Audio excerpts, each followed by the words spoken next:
Okay, so today we are going to talk about some of the tools that we must know about before starting assembly language programming, and later we will also take a program and we'll do some hands-on practice with these tools. So the tools at the top of the hierarchy is the compiler and interpreter. So let's talk about compiler first. So the compiler is basically a language processor which takes the user written source program and translates it into the target program. Here this target program is actually the assembly language program for particular microprocessor families such as Intel, ARM, MIPS, etc. Now let's talk about interpreter. So unlike compiler which takes only the source program, the interpreter takes the source program as well as the input for the source program and interprets the program line by line and executes it to generate some output. For example, you have probably seen the Python interpreter which can interpret the Python language. Now the next group of tools that we will see are the assembler, linker and loader. So the assembler is a program that takes the compiler generated target program, which is of course the assembly language program, and converts it into machine language binary files, also called as object file. Now here, even though it is a binary file, still we can't execute it all alone because it may contain some user or system related library routine.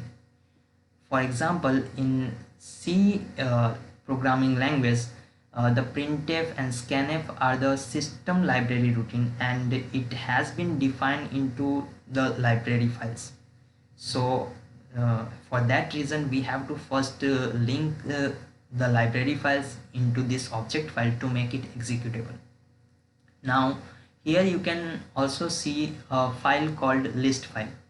So some assembler are able to generate this list file, and it basically contains the line number, relative memory address and machine language instruction for our original assembly language program. Of course it is not used in making executable, but it can be quite useful while debugging the program. Now let's talk about this linker. So linker is a program which links the appropriate library files into the object file and makes a single executable which then can be executed. Now to execute this file we have to first load it into RAM, and for that purpose we have a program called loader. So this loader is a part of operating system and its job is to load the executable file from secondary storage into main memory. Here and from there it is the CPU and operating system's responsibility to execute the program. Now here you can also see some shared object file are also loaded into the RAM. This can be the case when the executable is dynamically linkable. Uh, Dynamic linking is quite complex topic, but not so complex that we cannot understand it. But let's skip it. Let's skip it for some another video. So now we are very clear with the process of generating the executable file from a user written source program. Now let's do all this practically. So here I have created a password authenticator program in C language. We will take this program and we'll do all these steps of compiling, assembling and linking one by one. Let's first see the source code. So this is the password authenticator program. So here first of all we are asking the user to enter the password, and then we are storing that input in a character array called input, and after that we are comparing the user given input and our original password using string compare function, which returns 0 if the string matches. So if it matches our password, we will print access granted, otherwise it will print failed. Now here the this string compare function has been declared into the string.h header file. So for that reason we have included string.h header file here. Now here one thing to keep in mind is that these header files are only the text file which contains only declaration of the function. For example, the printf and scanf are declared into stdio.h header file, and this string compare function is declared into string.h header file. But it does not contains the definition of these function. Where does this function has been defined? So the answer for this is the library files. Library file is library files contains the definition of this function, and this is the reason we have to link the library file into the object file to make it executable. Now this is the source program. Let's compile it using GCC compiler. Now before compiling, I want to show you this text file. It is a file which where I have written the command that will compile the code and assemble and link individually. So just copy it and paste it on the terminal. So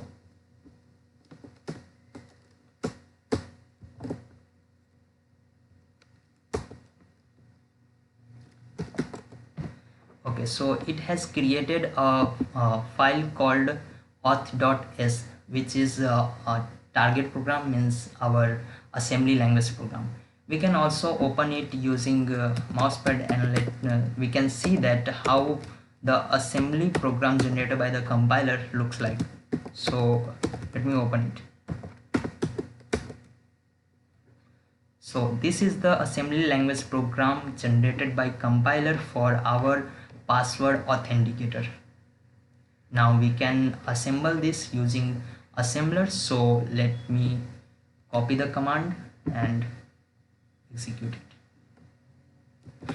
By the way, here we have given the option option M32 to tell the compiler that we want to compile this for 32-bit executable, 32-bit architecture, and here the option capital S will instruct the GCC to only compile it without assembling or linking it.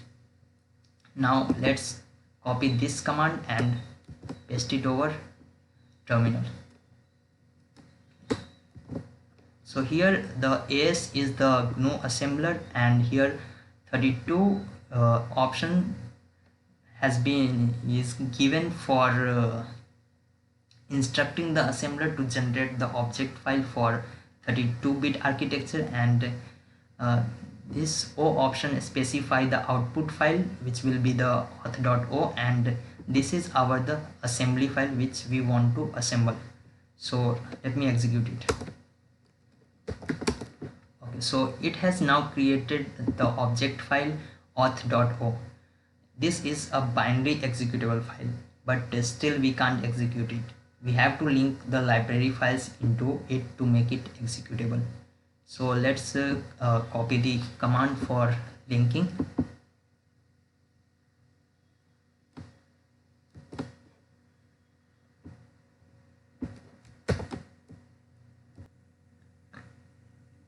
So here this LD will call the linker, and this M option will emulate the linker for ELF32 file, and this E option will set the entry point address as a main symbol, and this dynamic linker option will give the path where the dynamic linker is present, as we are generating the dynamic linked executable file. And here we have specified our output file, and this is our object file that assembler has created. And here this option LC will link the required C library files.